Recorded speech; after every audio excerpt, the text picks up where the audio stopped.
नमस्कार, आप देख रहे हैं सी न्यूज भारत और मैं हूं आपके साथ ज्योति अरोरा। बेटमा इंदौर सिविल जज वर्ग 2 के लिए 4 माह पहले परीक्षा आयोजित की गई थी, जिसका परिणाम करीब 1.5 माह पहले सामने आया। इसमें मॉडल उत्तर पुस्तिका के 6 प्रश्नों के उत्तर बदलने से छात्रों में असंतोष देखा गया।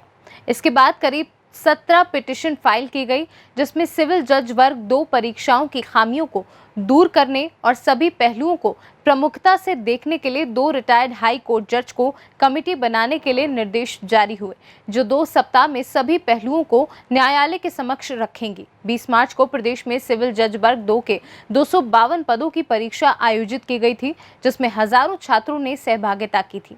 परीक्षा के 2 दिन बाद मॉडल उत्तर पुस्तिका आई थी, जिसमें प्रश्नों के उत्तर बताए गए थे। एडवोकेट आयुष पांडे बेटमा का कहना है कि परीक्षा का परिणाम 24 मई को जारी किया गया। इस समय जो उत्तर पुस्तिका आई है वह पहले वाली उत्तर पुस्तिका से भिन्न थी, जिसमें 6 प्रश्नों के उत्तर बदल गए थे। साथ ही 10 प्रश्नों के उत्तर और प्रश्नों में भिन्नता भी देखी गई, जिसकी मेरिट का परीक्षा परिणाम बदल जाने की पूरी संभावना व्यक्त की गई। इसके बाद हाईकोर्ट में पिटीशन दायर की गई, जिसकी सुनवाई 8 जुलाई को होने के बाद बुधवार को न्यायालय ने आदेश दिया था कि इस पूरे मामले में 2 रिटायर्ड जज की कमेटी 2 सप्ताह में परीक्षा परिणाम के सभी पहलुओं पर जांच कर न्यायालय में पेश करेगी। वहीं परीक्षा रजिस्टर को कहा गया कि प्रतियोगी परीक्षा में परिणामों को लेकर पारदर्शिता होनी चाहिए और इससे जुड़े तथ्य स्पष्ट किए जाने चाहिए। कुल मिलाकर सिविल जज वर्ग 2 की परीक्षा का परिणाम निश्चित रूप से बदलेगा और इसकी खामियों से नए तथ्य भी उजागर होंगे। सिविल जज क्लास 2 की भर्ती के लिए हाईकोर्ट एग्जाम लेते हैं, तो उसमें इस बार भी 252 पदों की भर्ती के लिए नियुक्ति निकली थी, जिसकी एग्ज़ाम 20 मार्च 2021 को पूरे देश में हुई थी। इस बार क्योंकि कोविड की वजह से जनरली पूरे एमपी के लिए होती है ये, पर इस बार पूरे देश में इसके सेंटर्स अलॉट किए गए थे। जिसमें क्या हुआ था कि 2 दिन बाद 22 मार्च को इसकी आंसर की इशू करी थी हाईकोर्ट की एग्ज़ाम कमेटी ने।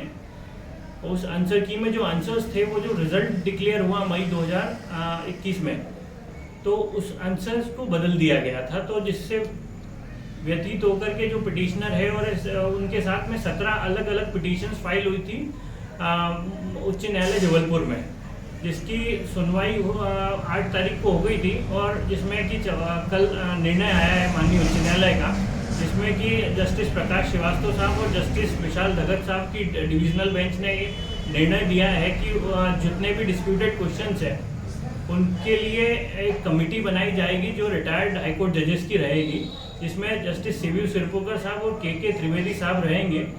और हाईकोर्ट के एग्ज़ाम रजिस्ट्रार को ये डायरेक्ट किया गया है कि आप जो है विदिन 2 इसको जैसे ही कमेटी बनती है वैसे ही जितनी भी पिटिशनर्स द्वारा फाइल की गई है उन पिटिशन्स की कॉपी आप उनको सप्लाई करेंगे उस कमेटी को, और वो जो पिटिशन्स की कॉपी है वो कमेटी के लिए रिप्रेजेंटेशन के तौर पे मानी जाएगी। और उन्हीं पिटिशन्स की कॉपी के बेसिस पे जो मटेरियल उसमें है उनके बेसिस पे वो कमेटी विदिन 2 वीक्स इसको डिसाइड करेगी।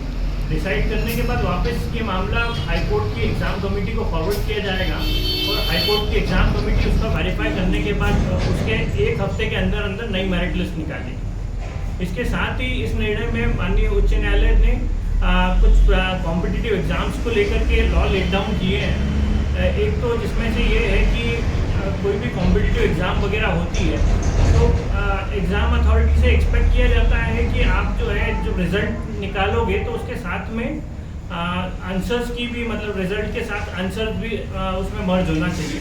और आंसर्स जो है वो केवल फॉर्मेलिटी के तौर पे नहीं होना चाहिए, उसमें जो है आंसर्स के जिस पर्टिकुलर क्वेश्चन पूछा जा रहा है जिस बुक से या जिस मटेरियल से, वो मटेरियल को असेसमेंट करने के बाद वो आंसर दिए जाना चाहिए।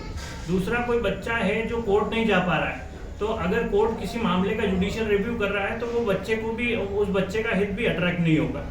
दूसरा, किसी परीक्षा में, किसी परीक्षा के नियमों में वापस रिवैल्यूएशन का नियम नहीं है, तो भी उस कंडीशन में रिवैल्यूएशन किया जा रहा है अगर किसी बच्चे के किया जा सकता है अगर किसी बच्चे के साथ इनजस्टिस होता है। जी, आपका नाम? आयुष पांडे। इंदौर से सीनू संवाददाता सुरेश बैरागी की रिपोर्ट। इस खास खबर में फिलहाल के लिए इतना ही। देश और दुनिया की तमाम बड़ी खबरों के लिए आप देखते रहिए सी न्यूज भारत।